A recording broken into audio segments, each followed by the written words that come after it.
Good morning ma'am. कैसे हो? अच्छे मैम। बढ़िया। Yes ma'am. अपनी 2 इकाई लगभग कंप्लीट हो चुकी हैं, है ना? आज हम तीसरी इकाई की चौथी सब यूनिट, है ना, चौथी उप इकाई, तीसरी यूनिट कौन सी है? भारतीय संविधान में शिक्षा, जिसमें से एक आपकी पहली उप इकाई के बारे में आप पढ़ चुके हो, ज्योति मैडम ने उस दिन पढ़ाया था, और दूसरी और तीसरी भी वही पढ़ाएंगी। चौथी इकाई जो है चौथी उप इकाई इसकी जो कि हेड है उसका प्रारंभिक शिक्षा की विभिन्न शैक्षिक नीतियाँ, उनका क्रियान्वयन एवं प्रभाव। ठीक है, ये आपकी चौथी उप इकाई है। इसमें काफ़ी चैप्टर दिए हैं, जिसमें से आज हम ऑपरेशन ब्लैक बोर्ड के बारे में पढ़ेंगे। ये आपकी द्वितीय प्रश्न पत्र की तृतीय इकाई की चतुर्थ उप इकाई है, जिसमें है ऑपरेशन ब्लैक बोर्ड 1987-88। ठीक है, ऑपरेशन ब्लैक बोर्ड क्या है? कुछ आपके दिमाग में आया है या पहले से आपको कुछ वो है अनुमान को परियोजना के बारे में कहीं से सुना होगा, पढ़ा होगा, है ना? पढ़ा है, बताइए। मेरा नाम प्राची दुबे है, मैं डीएलएड प्रथम वर्ष की छात्रा हूँ और मैं ये ऑपरेशन ब्लैक बोर्ड, उसको ओबीबी बोलते हैं, और इसकी शुरुआत जो है 1987 से शुरू की गई थी, जिसमें उस समय जो थे प्रधानमंत्री राजीव गांधी, उन्होंने मतलब उसका संशोधन किया प्राथमिक शिक्षा विकास के लिए। उन्होंने ये संशोधन किया कि जो विद्यालय है उसमें लड़कियों को क्या है, महिलाओं को काफ़ी मतलब विकास किया जाए, उनको बढ़ाया जाए शिक्षा के प्रति। यही। अच्छा, ठीक है, आपको कम से कम ये पता है कि ये कब शुरू हुआ और किसने शुरू किया ना? बहुत बढ़िया, बैठिए। तो इसके बारे में अपन आज डिटेल में जानकारी लेंगे। ये है आपकी इसकी प्रस्तावना। ठीक है, तो राष्ट्रीय शिक्षा नीति 1986 में प्राथमिक शिक्षा को आवश्यक मानते हुए पहले क्या था कि बच्चों से फीस भी ली जाती थी और उतनी सुविधाएं, स्कूल में सुविधाएं कुछ भी नहीं थी। जैसे हम लोग पढ़ते थे तो सब अपने पास से ही ले जाना पड़ता था, जैसे कि हाई स्कूल या कॉलेज में होता है, वैसे प्राथमिक शिक्षा में भी होता था पहले से लेकर। आप लोग जो पढ़े हैं आप लोग को बहुत सुविधा मिली है, ठीक है, लेकिन पहली से लेकर कॉलेज तक ऐसे ही होता था जैसे कॉलेज में आपके होता है कि हर चीज़ आपको घर से ही लानी पड़ती थी, चाहे जो भी हो, कॉपी है, पेंसिल है, वहाँ की आपके क्या होते हैं, कई प्रकार की जो कलर करने वाली पेंसिल हैं, वो जो भी स्कूल में आपको सिखाया जाता था वो हर चीज़ आपको स्कूल से, घर से ही लानी पड़ती थी। इससे क्या होता था, जो कि आपके गरीब बच्चे हैं, पिछड़े वर्ग के हैं, बहुत गरीब हैं, आदिवासी हैं, जिनके पास पैसा नहीं है खासकर, है ना, तो वो शिक्षा प्राप्त नहीं कर पाते, जिससे हमारा देश धीरे धीरे क्या हो रहा था, अशिक्षित होता जा रहा था। ठीक है, इस पे 1987-88 पर इस अवरोध को, ये जो अवरोध आ रहे थे ऐसे कि उसकी समस्या को कम करने के लिए और पर्याप्त समुन्नत एवं शिक्षा में गुणात्मक सुधार लाने के लिए ये विशेष बल दिया गया और विद्यालय के अनाकर्षक वातावरण, अरुचिकर वातावरण, नीरस वातावरण, है ना, बैठ के बस पढ़ा दिया, सुना दिया, जाओ, हो गया, इतना ही था। कोई माने आकर्षण नहीं था विद्यालयों में, क्योंकि भवन भी नहीं थे, पाठ्य सामग्री, खेल सामग्री कुछ भी नहीं था। तो उसमें सुधार लाने की दृष्टि से राज्य सरकार एवं शिक्षा विभाग दोनों ने मिलकर प्रयास किया और राष्ट्रीय शिक्षा नीति 1986 की कार्य योजना में ऑपरेशन ब्लैक बोर्ड अभियान चलाने की संकल्पना की गई। ठीक है, तो ऑपरेशन का क्या मतलब होता है? ऑपरेशन शब्द से आप क्या समझते हो? किसी भी चीज को उपलब्ध कराना, तत्काल, है ना। जैसे डॉक्टर जो है एक ऑपरेशन की सलाह कब देगा? कर देगा क्रिटिकल कंडीशन आ जाती है। जब क्रिटिकल कंडीशन आ जाती है। बहुत बढ़िया है ना। तो यहाँ पर भी शिक्षा की क्रिटिकल कंडीशन आ गई है, तो इसलिए उसका नाम पहले ऑपरेशन दिया। अब ब्लैक बोर्ड परियोजना से मतलब है कि संपूर्ण सुख सुविधा वो करवाना, उपलब्ध करवाना। ठीक है। अब विद्यालय में संपूर्ण सुख सुविधा मतलब क्या हुआ कि पाठ्य सामग्री, हाँ, पूरी प्राथमिक विद्यालय में पाठ्य सामग्री और शिक्षण उपकरण जैसी न्यूनतम आवश्यक सुविधाएं। अब इसका लक्ष्य रखे गए। इसमें क्या क्या आपको दिख रहा है इस चित्र में?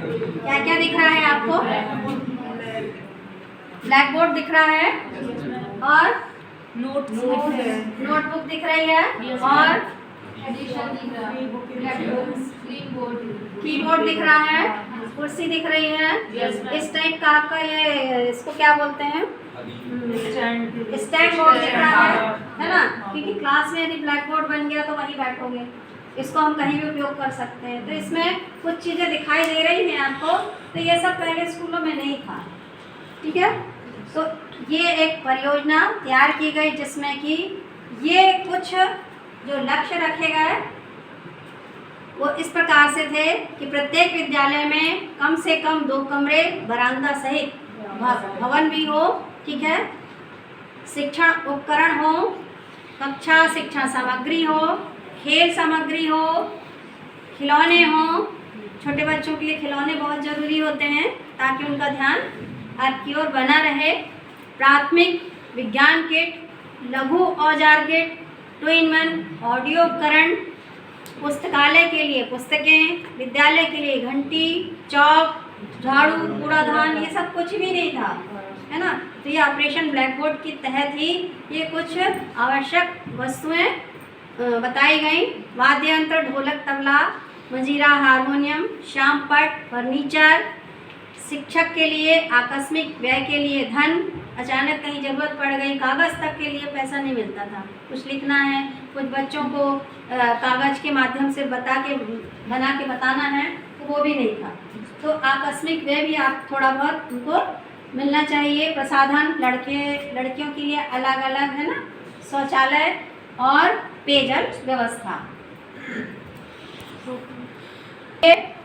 कुछ लक्ष्य रखे गए, ये उसी के अलग अलग मैंने चित्र निकाल के लगाए हैं कि पेंसिल है, नोटबुक है ना, कैंची है, कुछ बच्चों को बनाना है, कलर है, वो आपका पहले वो आता था उसको क्या कहते हैं, कैलकुलेटर है ना, और नकली मिट्टी के फल वल भी ऐसे बना के रखते थे पहले, है ना, कुछ संसाधन नहीं था। तो इस प्रकार ये कुछ सामग्री है।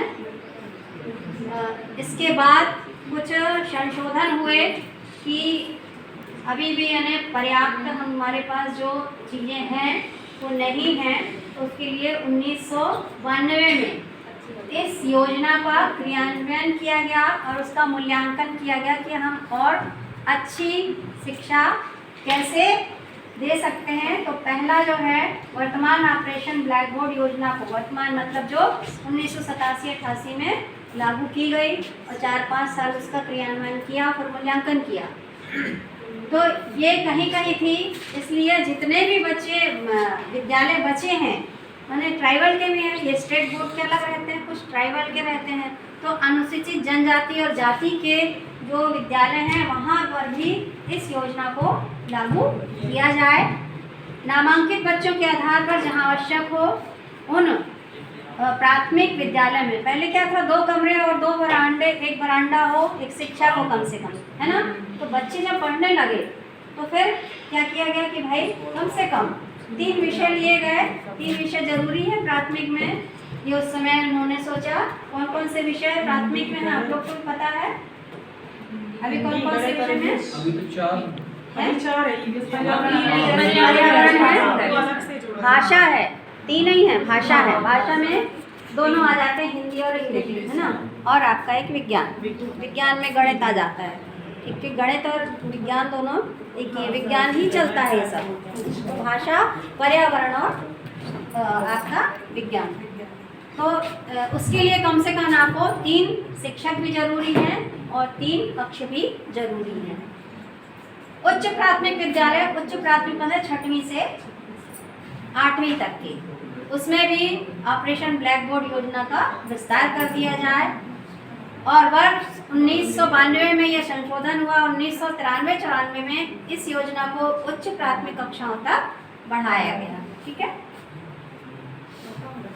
इसकी विशेषताएं, इसमें विशेषताओं से पहले थोड़ा सा मैं इसका क्रियान्वयन किस प्रकार हुआ, जो मैंने पीपीटी में इसको अभी वो नहीं किया है, तो डिटेल थोड़ा सा आप समझ लीजिए कि प्रत्येक सामुदायिक विकास खंड या नगर पालिका क्षेत्र एक इकाई के रूप में सर्वेक्षण के आधार पर उस खंड के लिए एक योजना बनाने का प्रस्ताव राष्ट्रीय शिक्षा नीति के अंतर्गत किया गया है। क्रियान्वयन इसका किस प्रकार किया गया है, वो है ऑपरेशन ब्लैक बोर्ड के लिए राज्य सरकार को धनराशि कहाँ से मिले, अग्रिम प्रतिपूर्ति के आधार पर केंद्र सरकार द्वारा प्रदान किए जाने की व्यवस्था की गई। ये सब व्यवस्था स्कूल में किस प्रकार हो, उसकी धनराशि की जरूरत है ना, तो धनराशि कहाँ से, केंद्र सरकार से लिए जाने की व्यवस्था की गई। प्राथमिक विद्यालय की विशेष आवश्यकताएं एवं लागत को कम करने के लिए ऑपरेशन ब्लैक बोर्ड की परिकल्पित उपकरणों की आपूर्ति और प्रयोग की व्यवस्था की गई। विशेषकर ऑपरेशन ब्लैक बोर्ड के अंतर्गत विद्यालय पद्धति द्वारा अपेक्षित सामग्री तैयार करने के लिए कुछ कॉलेजों को की सहायता ली गई, जैसे पॉलिटेक्निक कॉलेज, ITI कॉलेज है ना, माध्यमिक एवं उच्च माध्यमिक विद्यालय में उपलब्ध क्षमता को भी काम में लाए जाने का प्रावधान किया गया है ना। उसके जो उपलब्ध क्षमता मतलब वहाँ का सामग्री भी हम उपयोग में ले सकते हैं और शिक्षकों को भी उपयोग में ले सकते हैं। ऑपरेशन ब्लैक बोर्ड के क्रियान्वयन के परीक्षण के लिए क्रियान्वित तो किया, अब उसका परीक्षण करें। कोई भी प्रयोग करने के पहले क्या करते हैं, उसका पहले उसकी रूपरेखा बनाते हैं, ठीक है, फिर उसको क्रियान्वित करते हैं और फिर उसके बाद उसका परीक्षण करते हैं, है ना। जैसे सामान्य रूप से घरों में कुछ काम करते हैं, एक तरीके से समझ लो खाना बनाना है या सब्जी बनाना है, तो उसको पहले आप सोच विचार करते हो, है ना, कि कितने लोगों के लिए बनाना है। सबसे पहले तो क्या बनाना है, कितने लोगों के लिए बनाना है ना। फिर उसको क्रियान्वित करते हो कि हाँ हमने बनाया, और उसके बाद परीक्षण भी होता है कि अरे हो जाएगा कि नहीं हो जाएगा, 4 लोगों के लिए कम तो नहीं पड़ेगा, है ना। और फिर उसके बाद उसका फल कि हमने जो बनाया है उसमें क्या कमी है, क्या अच्छाई है। तो जब जो आपने सोचा है क्या हूबहू वैसा ही होता है, कभी नहीं होता है। होता है कभी नहीं, कभी भी नहीं होता। बहुत अच्छा बनेगा, कम अच्छा बनेगा, मध्यम बनेगा। जैसे हमने कल्पना की है वो जो आपका परिणाम है वो कभी भी एक कुछ ना कुछ अंतर रहता है। ठीक इसी प्रकार यहाँ भी जो परियोजना लागू की गई तो उसका क्या किया गया, पहले ये जो जहाँ से क्रियान्वित हुआ, क्रियान्वयन किया, अब उसको परीक्षण किया। तो परीक्षण के लिए परीक्षण किया गया। उसके बाद अब इसके परीक्षण के बाद जो भी उनको परिणाम निकला तो उसके लिए अब इसको लागू कैसे करना है, ठीक है। लागू करने के लिए प्रशिक्षण देना, तो कुछ टीचरों को उन्होंने क्या किया, प्रशिक्षण दिया कि हम ये जो ऑपरेशन ब्लैक बोर्ड है इसका प्रशिक्षण प्राप्त करो, इसको आप अपने उसमें लागू करो। जैसे अभी आपका FLN का प्रशिक्षण हो, ये भी नया है, बिल्कुल नया कॉन्सेप्ट आया है, ठीक है। तो ये आपका प्रशिक्षण हुआ पहले, फिर आप लोग वहाँ पर गए स्कूलों में उसको क्रियान्वित किया, ठीक है। इसी प्रकार इसका भी प्रशिक्षण हुआ। इसके लिए जो आपकी पहले ठंड की छुट्टी होती थी, काफ़ी दिन की, 25-25 दिन की होती थी, दीपावली में होती थी, और ग्रीष्मकालीन अवकाश, शरतकालीन और ग्रीष्मकालीन अवकाश में शिक्षकों को प्रशिक्षण दिया गया। बीच में क्यों नहीं दिया गया, स्कूल ही लगते, स्कूल बंद हो जाते, 1-1 महीने के प्रशिक्षण उस समय होते थे, ठीक है ना। स्कूल बंद हो जाते तो स्कूल को ना डिस्टर्ब करके उन्होंने छुट्टियों में उसको प्रशिक्षण दिया गया। ग्रामीण क्षेत्रों में एक अध्यापक वाले विद्यालय पर्याप्त संख्या में थे, क्योंकि उस समय जब पहली परियोजना स्टार्ट की गई उसमें एक ही शिक्षक को रखा गया, तो ग्रामीण विद्यालय में काफ़ी जो शिक्षक थे, एक अध्यापक वाले बहुत सारे विद्यालय थे। 8वीं पंचवर्षीय योजना के अंतर्गत प्रत्येक कक्षा के लिए एक अध्यापक, हर एक कक्षा के लिए एक, 5वीं तक के लिए कम से कम 3, अधिक से अधिक 5, ठीक है।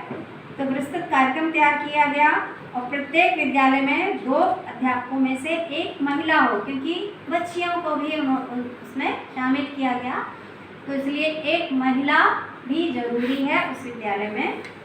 इसके लिए प्रत्येक संभव प्रयास किए। तो इस योजना को क्रियान्वित करने के लिए ये कार्य किया गया। अब आता है ऑपरेशन ब्लैक बोर्ड की विशेषताएं। पढ़ेगा कोई एक, खड़े होके कोई भी एक एक लाइन आप लोग पढ़ो और बताओ क्या है। विद्यालय में कक्षा कक्ष को आकर्षण बनाने का बल दिया गया। मतलब कैसा आकर्षण? क्लास को डेकोरेट किया गया। हाँ, और कुछ TLM वगैरह लगाए गए। TLM लगाए गए, जैसे कि आना बैनर वगैरह लगा दी, उसको तो आकर्षण बना सकते हैं। आकर्षित बनाना है। बच्चे क्या होते हैं, बच्चे जो आकर्षित होते हैं वो चित्रों से होते हैं, है ना, और खिलौनों से होते हैं, और आपके फुग्गे वगैरह लगा दिए, बलून वगैरह लगा दिए, तो आकर्षण भी किया ताकि खेल खेल में वो पढ़ भी सके। और कक्षा सुंदर रहेगी तो अपने आप दौड़ दौड़ के बच्चे आएंगे, है ना। सुंदरता सबका आकर्षण होता है, चाहे बच्चे चाहे बड़े। तो दूसरा पॉइंट क्या है? छात्र केंद्रित कार्यकलाप आधारित शिक्षण अधिगम के माध्यम से शिक्षा की गुणवत्ता की प्रोत्साहन पर बल दिया गया। हाँ, इससे क्या समझ में आया? छात्र केंद्रित कार्यकलाप मतलब जैसे अभी है, अभी हम बोलते जाएं वो खुद सो जाएंगे, वो लगा अच्छा टॉपिक है तब भी बोर लग रहा है ना। लेकिन छात्र केंद्रित यदि हमने क्या किया यहाँ पर यही उपयोग किया, PPT बनाए, कुछ आकर्षण चित्र डाले, तो आपको भी अच्छा लग रहा है, उससे समझ में भी आ रहा है, और आप यहाँ पर क्या हो रहे हैं, क्या बोलते हैं शब्द को, ध्यान केंद्रित आपका यहाँ पर हो रहा है। फिर कुछ प्रश्न आपसे पूछे जा रहे हैं तो आपको अच्छा भी लग रहा है और कुछ उत्साह भी कि आप इसमें से नोट करके देख रहे हैं कि इसका क्या प्रभाव आपको पड़ रहा है, ठीक है। तो सोच रहे हैं कि मैडम ने प्रश्न पूछा है तो हम इसका क्या जवाब दें, एक सोचने की क्षमता आपकी डेवलप हो रही है। तो यही शुरुआत से बच्चों को किया कि फुग्गे हैं, या आपने घर में, आपके घर में ये सामान है, ये देखा है कहीं, तो फौरन बच्चा बताते हैं हाँ ये तो भटा है, हाँ, ये तो आलू है ना। इस प्रकार छात्र केंद्रित यानी बच्चे को केंद्रित करके ही शिक्षा दी जाए, ऐसे शिक्षण अधिगम के माध्यम से शिक्षा की गुणवत्ता को प्रोत्साहन दिया जाए। तीसरा पॉइंट, विद्यालय के प्रभावी रूप से कार्य करने के लिए भवन अध्यापकों एवं शिक्षण सामग्री के संबंध में स्पष्ट सुविधाओं का उल्लेख किया गया है ना। इससे क्या है, इससे क्या समझ में आया? मैम जैसे ऑफिस वगैरह अलग सेपरेट है? नहीं, ऑफिस से नहीं, पूरा बच्चों का तो स्टडी मटेरियल है ना। अब शिक्षक कहाँ से लाएगा? हर एक शिक्षक तो अपने पैसा नहीं लगाएगा, है ना, वो तो सरकार देगी। नगर निगम से नहीं, मतलब जन शिक्षा केंद्र से अभी जो पुराना केंद्र सरकार द्वारा यानी जो सुविधाएं हैं, शिक्षक को क्या चाहिए, है ना, वो सुविधा, और भवन भी चाहिए। पहले तो पेड़ के नीचे लगती थी, है ना, पेड़ के नीचे लगती थी, बरामदा तो था ही नहीं, है ना। बच्चे का ध्यान भटकता था उसका, है ना, वो गाय आ रही हो, भैंस आ रहा हो, उसके पापा निकल रहे हैं, दादा निकल रहे हैं, तो वही देखने, अच्छा वो भी देखने लगता था, मैं जाऊँ, मेरे पापा निकल रहे हैं तो हाँ चल ऐसा, है ना। तो भवन जरूरी है और सुविधा भी जरूरी है। अगला, अध्ययन अध्यापन प्रक्रिया के लिए न्यूनतम मदों का, मद मतलब पैसे, वही मदों का उल्लेख किया गया। यहाँ भी वही है, मान लीजिए हर एक चीज़ सरकार नहीं दे पा रही है तो कुछ आप मत दे दो, कागज़ खरीदना है, कुछ खरीदना है, उसके लिए कम से कम शिक्षक अपने पास से ले आएगा, है ना। जैसे हाँ, अगला है प्रत्येक मत की गुणवत्ता बनाए रखने के उद्देश्य से आपूर्ति किए जाने वाले प्रत्येक मत के मानक और उसकी विशेषताएं निर्धारित की गई। ये वाक्य क्या है? ये बताओ। जो मत का उपयोग किया गया उसी की विशेषता, मतलब जो सामान लेना है, मतलब ये नहीं कि बहुत ज़्यादा भी लेना है, कितना उसकी एक लिमिट भी आना चाहिए। और क्वालिटी, उसकी क्वालिटी है ना। अब ये कॉपी है, ये कितने की आती है? 50 ये कौन से कलर की है? ये वाली खोलो, ये कॉपी खोलो, ये खोलो। पेयर रख नहीं, केवल कागज पे हम क्वालिटी की बात कर रहे हैं, है ना। इसको खोलो, ऊपर दिखाओ। अभी दोनों में अंतर है? Yes ma'am. तो पैसे में भी अंतर होगा? Yes ma'am. होगा, है ना। तो मतलब क्वालिटी किसकी अच्छी है, कैसे दिख रही है? इसकी अच्छी है, है ना। तो इसकी गुणवत्ता, क्वालिटी यानी विशेषता, उसकी गुणवत्ता को भी हमको ध्यान में रखना है। प्रत्येक मत की पैसा आपको मिल रहा है 50 का, खरीद रहे हो 20 का और 30 जेब में, है ना, यही होता है। तो ये ना होके एक क्या रखा गया, मानक रखा गया कि कम से कम इतने का सामान आवश्यक है, इतने पैसे का, ठीक है। इसके बाद कक्षा का सामान, कुर्सी, मेज, चटाइयाँ, बक्से, ब्लैक बोर्ड आवश्यकता अनुसार, है ना, रोलर बोर्ड, चौक, डस्टर, कूड़ादान आदि उपलब्ध कराया जाएगा। आवश्यक खेल सामग्री और सभी प्रकार के वाद्य यंत्र भी रखे जाए। कौन बच्चा किस गुण में है वो आप टीचर को ही दिखाना है, उसके गुण को उसके अंदर, है ना। तो इस प्रकार ये कुछ विशेषताएं थी। ऑपरेशन ब्लैक बोर्ड में समन्वित उपलब्ध सामग्री जो उपलब्ध कराई गई दो प्रकार की थी, एक मुद्रित और दूसरी गैर मुद्रित, ठीक है ना। मुद्रित और गैर मुद्रित मतलब, अब पहला क्या है, मुद्रित में अध्यापकों का विस्तृत अभिविन्यास कार्यक्रम। ये शब्द से क्या समझ में आ रहा है? थोड़ा सा कठिन शब्द है लेकिन इसका अर्थ बहुत सरल है। प्रशिक्षण, ठीक है। उस ऑपरेशन ब्लैक बोर्ड को क्रियान्वित करने के लिए अब कैसे करें, तो सामान आ गया। आज तो आप प्रशिक्षण से परिचित हैं, लेकिन उस समय जो पारंपरिक चलती थी कि इस प्रकार का एक बोर्ड रहता था और उसके नीचे, पेड़ के नीचे मन से पढ़ा रहे हैं, जो भी समझ में आ रहा है। ना उससे मोबाइल था, ना किताबें मिलती थी, ना कुछ।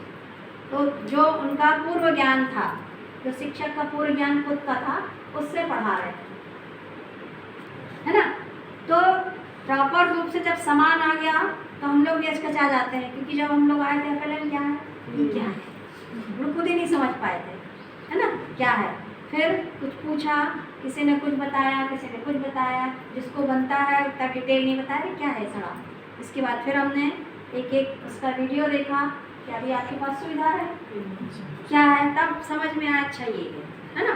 तो उस समय भी जब वो सब सामान आया, इतना सारा सामान है, इसको क्या करेंगे, इसको कैसे पढ़ाएंगे, क्या करेंगे इतना सामान का, तब उसका क्या हुआ, प्रशिक्षण। तो टीचरों को, शिक्षकों को प्रशिक्षण देने का, हम मुद्रित सामग्री मतलब उनको उसी प्रकार के कुछ आपको डॉक्यूमेंट्स दिए गए लिखित रूप में, ये आपको करना है, उनको प्रॉपर प्रशिक्षण दिया गया।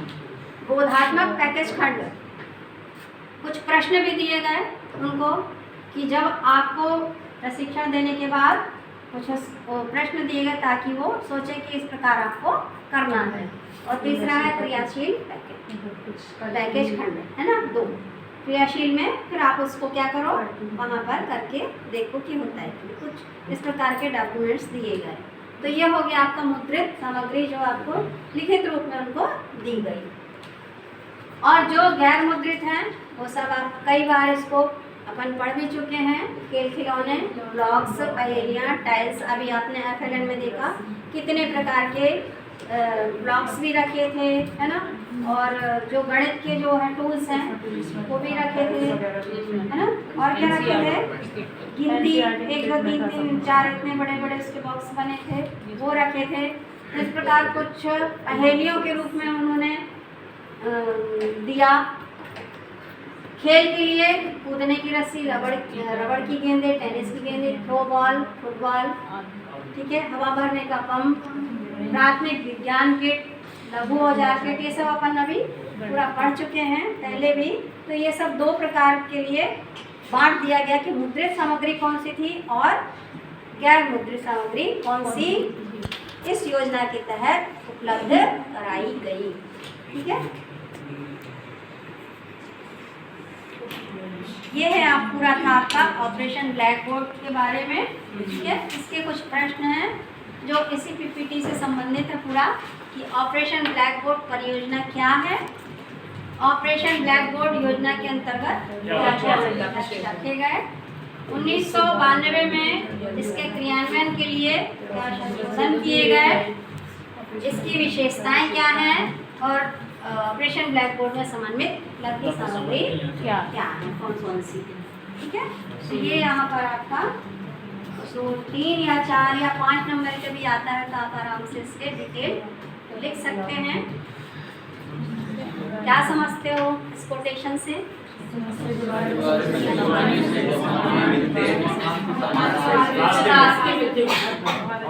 है ना?